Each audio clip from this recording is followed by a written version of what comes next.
Malungkot. Ang lungkot nun eh. Pinaka nalulungkotan nga ako dun na kanta. Pinakamabagal. Hindi pa namin ganung masasagot yan kasi ngayon lang talaga kami nagsama-sama.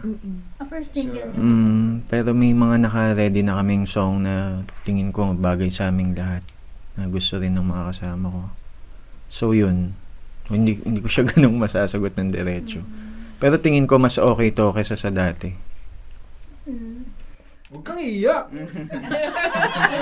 Yung hiya naman ako, mas okay. Mas may puso, yun na siya. Yun na siya ngayon, mas may puso. May puso, mga kapuso. Yung sunod, ano siya, matagal na song na yun. Matagal na mas. Parang una-una pa naming naipasa sa label. Ano siya, tungkol siya sa future partner. Parang yung gusto mong mangyari sa future. Pero syempre kung ano yung gusto mong mangyari sa future, hindi ka magbabase sa past mo. So yun yung basehan yung past mo. Malungkot. Ang lungkot nun eh. Pinaka nalulungkotan nga ako dun na kanta. Pinakamabagal. Parang, pinakamabagal, pinakamalungkot.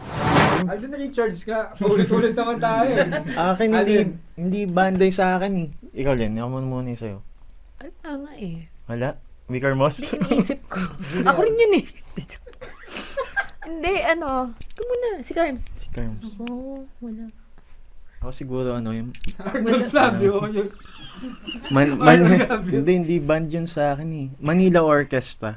Kasi yung mga, pag nagsusulat ako ng kanta, na-imagine ko yung mga song ko na may... Manila Philharmonic or Manila Symphony? Ayan yung Manila Symphony. MSO. Huwag mo sila ibubuk sa seb. Wag sempak. Hindi, joke lang. Ayun. Ang dami ikakart. Pag nagsusulat ako, na-imagine ko siya na may orchestra na version.